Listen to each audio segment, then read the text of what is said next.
ಎಲ್ಲರಿಗೂ ನಮಸ್ಕಾರ. ನಾನಿವಾಗ ಫ್ಯಾಮಿಲಿ ಜೊತೆ ಬಾಬಾ ಸಾಹೇಬ್ ಅಂಬೇಡ್ಕರ್ನ ಸ್ಫೂರ್ತಿಯಿಂದ ಈ ಸಲ ಲಾಲ್ಬಾಗ್ನಲ್ಲಿ ಫಲಪುಷ್ಪ ಪ್ರದರ್ಶನ ಕರ್ನಾಟಕ ಸರ್ಕಾರ ಮಾಡಿದೆ. ಬಾಬಾ ಸಾಹೇಬ್ ಅಂಬೇಡ್ಕರ್ ಅವರ ವಿಚಾರಗಳು, ಅವರ ಒಂದು ಹಿನ್ನೆಲೆ ಪ್ರತಿಯೊಂದು ನಮ್ಮ ಕರ್ನಾಟಕ ಜನ, ನಮ್ಮ ದೇಶದ ಜನ, ಪ್ರಪಂಚದ ಜನ ಗುರುತಿಸೋದು ಭಾಳ ಒಳ್ಳೆಯದು. ಈ ಫಲಪುಷ್ಪ ಪ್ರದರ್ಶನ ಸಂತೋಷ ಆಗಿದೆ. ಆದರೆ ಅದಕ್ಕಿಂತ ಮುಖ್ಯವಾಗಿ ಅಂಬೇಡ್ಕರ್ ಒಬ್ಬ ವ್ಯಕ್ತಿಯಾಗಿ ಪರಿಚಯ ಮಾಡೋದಕ್ಕಿಂತ ಹೆಚ್ಚಾಗಿ ಅಂಬೇಡ್ಕರ್ ವಾದ, ಅಂಬೇಡ್ಕರ್ ವಿಚಾರ, ಬಾಬಾ ಸಾಹೇಬರ ಪ್ರತಿರೋಧ ಇವತ್ತು ನಮ್ಮ ರಾಜ್ಯಕ್ಕೆ ಭಾಳ ಅಗತ್ಯ ಇದೆ. ಬಾಬಾ ಸಾಹೇಬನ ಸಂವಿಧಾನ ರಾಷ್ಟ್ರೀಯ ಕಮಿಟಿ ಹೆಡ್ ಅವರೇ ಬರೆದಿದ್ದಾರೋ ಅಂತ ಸೀಮಿತ ಮಾಡೋಕ್ಕಾಗಲ್ಲ. ಅವರು 22 ಸಂಪುಟಗಳು, ಅವರು 22 ಪ್ರತಿಜ್ಞೆಗಳು, ಪತ್ರಗಳು, ಭಾಗಗಳು, ಸಂಪೂರ್ಣವಾದ ಅನ್ಯಾಯದ ವಿರುದ್ಧದ ಶಕ್ತಿಯಾಗಿ ಅವರು ನಮಗೆ ನೆನಪು ಉಳಿಬೇಕು. ಮತ್ತು ಅವರ ಕನಸನ್ನು ನಾವು ನನಸ್ಕೊಳ್ಳೋಕೆ ಪ್ರಯತ್ನ ಪಡಬೇಕು.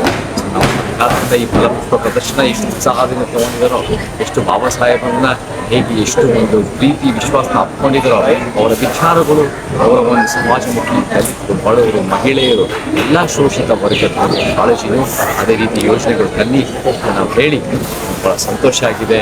ಅಂಬೇಡ್ಕರ್ ವಿಷನ್ನೇ ನಮ್ಮ ಭವಿಷ್ಯ, ಅದನ್ನು ನಾವು ಮೂಲಕ್ಕೆ ತಲುಪಬೇಕು. ಎಲ್ಲರಿಗೂ ನಮಸ್ಕಾರ, ಎಲ್ಲರಿಗೂ ಜೈ ಭೀಮ್.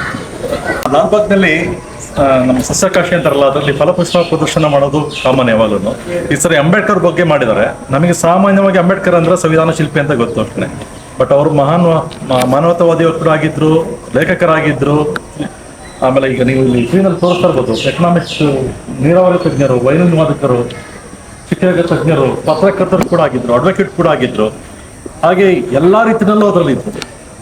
ಲಂಡನ್ನಲ್ಲಿ ಸಾಕಷ್ಟು ಓದಿ ಅಲ್ಲಿ ಪ್ರಥಮವಾಗಿ ಸುಮಾರು ಪದವಿಗಳನ್ನೆಲ್ಲ ತಗೊಂಡ್ರು ಅವರು ಪೂರ್ತಿ.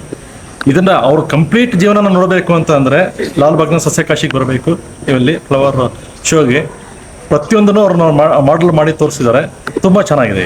ಫ್ಲವರ್ ಶೋ ಜೊತೆಗೇನೆ ಅಂಬೇಡ್ಕರ್ ಅವರ ಸಾಧನೆಗಳು ಮತ್ತೆ ಅವರ ಜೀವನ ಬಗ್ಗೆ ಆಗ್ಲಿ, ಅವ್ರು ಏನೇನು ಮಾಡಿದ್ರು, ಅವ್ರ ವಿಭಿನ್ನ ವ್ಯಕ್ತಿತ್ವಗಳನ್ನ, ಎಲ್ಲಾ ತರದ ವ್ಯಕ್ತಿತ್ವಗಳನ್ನ ಇಲ್ಲಿ ಫೋಟೋ ಮೂಲಕ, ಸಾಕ್ಷಿಗಳ ಮೂಲಕ ಇಲ್ಲಿ ಪ್ರಚಾರ ಮಾಡಿದ್ದಾರೆ. ತುಂಬಾ ಚೆನ್ನಾಗಿದೆ.